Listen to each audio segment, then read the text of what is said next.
Hey everybody, welcome to the video. Today we are going to be doing a Mandalorian Beskar chest armor. Um, I'm not even necessarily going to call it a tutorial, we're just going to try to do that today. And I hope you'll join me. So, it was a pretty generic pattern I picked up just off of Etsy for a couple bucks, super cheap. Um, I'm only going to be using the base pattern or the armor pattern as a base, and I'm going to be adding kind of my own stuff onto it as I just kind of have more of a specific idea. But I'm going to be going over all the process from start to finish, cutting everything out, or getting the stencils, cutting everything out, cutting the foam, putting it together, sanding it down, and then hopefully getting to paint it in this video, but maybe next video. I don't know, I'm toying between just painting them all at once, so that way it'll be a little easier, or I don't know. I haven't decided yet, but we'll see. But right now we're gonna get into the video. I just wanted to take this moment to say thank you so much for watching and hanging out with me, and I hope that I'm able to kind of teach you hopefully something, and maybe down in the comments you can teach me something, maybe something I'm doing wrong or a better technique that you have. But without further ado, let's kind of get started on getting this Beskar chest armor, because this is the way. Alright, so we pretty much just got to get the grind on. So, gonna take all of our patterns, gonna trace them out onto the appropriate thickness of foam, one at a time. One at a time. Alright, and once we are finished tracing them all out, we must begin to cut them all out. I decided to do most of this with a box cutter, as honestly the longer blade actually gives you quite a bit of leeway, more so than you would think. For the small pieces, I tend to use an X-Acto knife, but a box cutter just seems to be the easiest tool for the job most times. I just keep a sanding stick nearby to make sure it's sharp.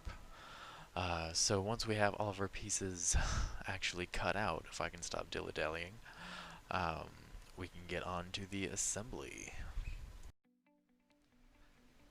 Okay, all done cutting out the pieces for the Beskar chest piece. I'm not gonna lie, this finger hurts compared to, I don't know, it's just every time I cut, just put pressure down. Just a lot of little pieces, a lot of tiny little intricate pieces that it shouldn't be that difficult to get them right, but it is. Anyway, so now I got those. I'm just gonna probably clean them all up with my rotary tool,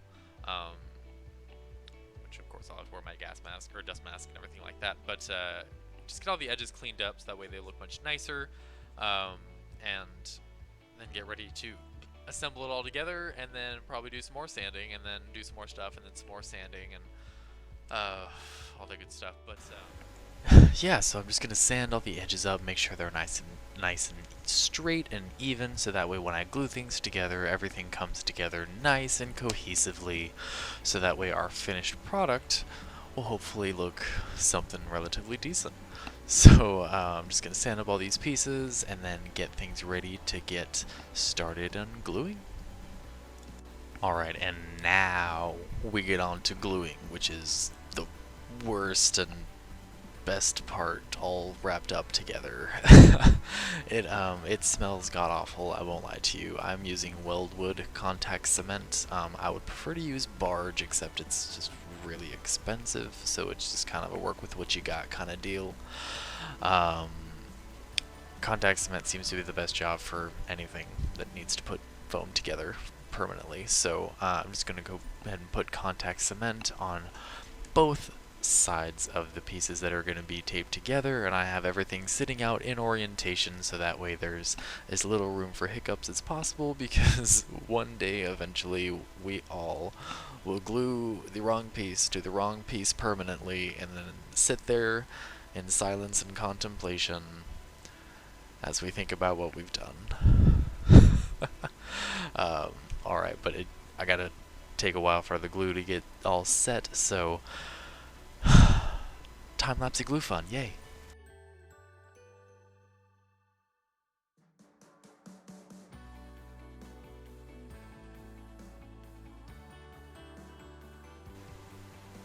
Still not dry. Okay, now it's time. Oh, it's still wet. Alrighty, now that the glue's dry, we're going to try to get things assembled. So when we're doing it, we want to make sure to get the very edges in first. That's going to give us our clean lines, and that's what's going to make sure that our final product looks desirable. So, as you can see when I'm trying to put it together, focusing on the edges first, and then look at that curvature. Those two pieces had a beveled edge, so they came together quite nicely. This is the same thing, so I'm just ensuring that the edges look okay. Being very careful not to touch it together until I'm ready for it to be permanent, because it does not come off with any measure of ease. So just be very careful along your seam line, and then that'll make it look all nice and professional, even though we're not even a little bit.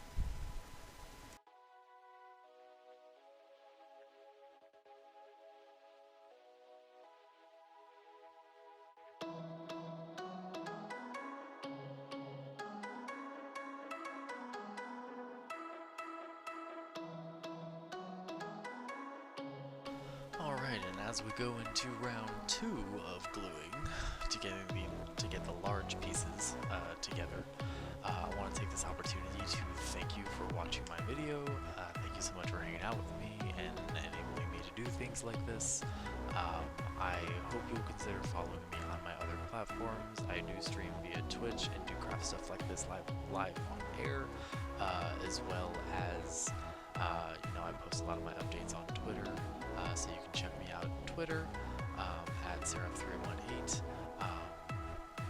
and consider liking, commenting, and subscribing this video. It helps me out more than you know, so thank you very much.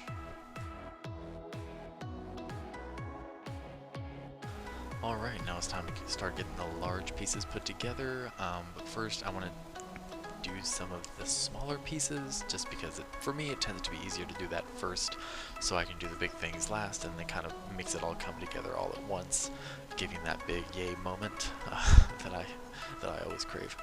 So hopefully we'll be able to get our piece put together here pretty shortly.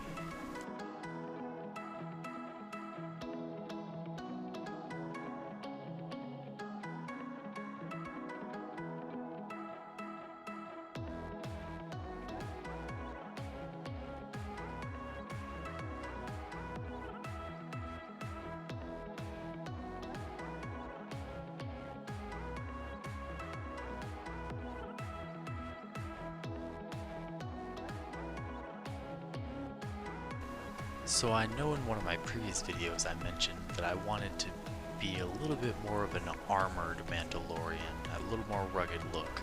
So I took the pattern outline and traced it onto a piece of paper so that I could draw something inside of it that I could put on my piece to give it a little more of a contoured, bulky, armored look.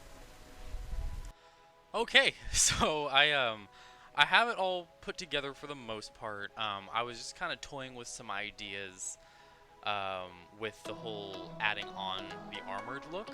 And so originally, kind of like the pauldrons, I was just going to outline the piece in slightly thicker foam, so that way give it a nice contrast. But I actually found that the reverse was better looking.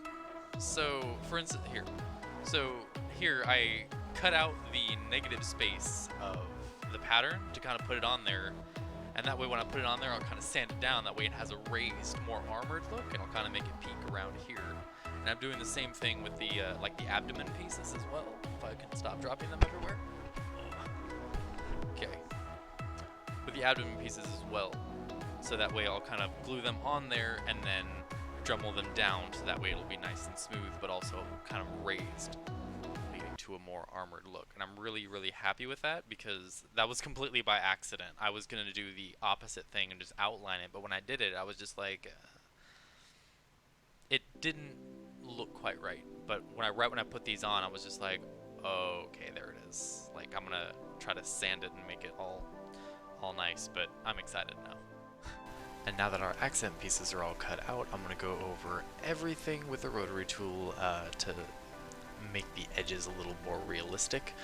Typically things in nature don't have perfect right angles for edges. So kind of make sure all the edges are nice and Dremel down, and then we'll be pretty much done setting this all together.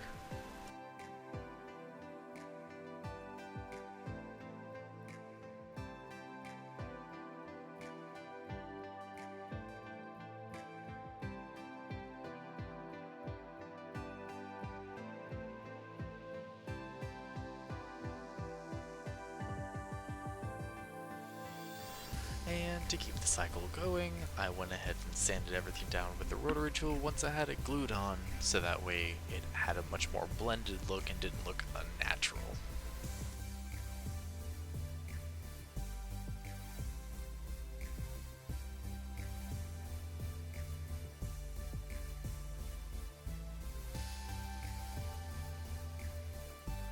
Okay, we are all done. All of the, well, not all done, but we are for the most part done with our Mandalorian chess piece. I am so thrilled with how it came out. It's a little hard to see because of the light issue in here when I'm working on it. But check it out, our Mandalorian chest armor. So I'm thrilled. It is three-dimensional for sure.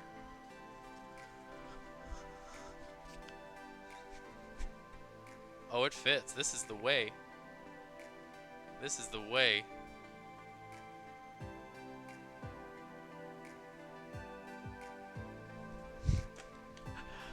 And that is it. I'm not going to paint it and stuff right now because honestly I didn't expect it would take this long. Gluing is one of my least favorite things. There were a few times when I was gluing and it accidentally made too much contact too early, so I had to pretty much rip it off. Fortunately, nothing got ruined, but there was some stuff that I had to like try to cover up a little bit. But overall, I'm really happy with it. I think this is gonna go great with the shoulders that we already have done, and then the helmet that's literally pretty much done as well. I just need to go through and make the wrists and the leg armor now, and then the back armor, and then hopefully I'll be all done. And then we'll be ready to paint this sucker and see if we can go to like a discount store or something like that and get something to put under it. I hope you guys have enjoyed the video today. I hope you too are able to make your Mandalorian Beskar chest armor, or whatever EVA foam foam project you have working on right now. If you are working on anything, please feel free to leave a comment down below. Let me know what you're working on, maybe a picture. I would love to see what it is you're working on. And I guess I will see you all next time. So I hope you guys tune in then. And again, thank you guys so much for watching. I really appreciate it, and I'll see you guys next time.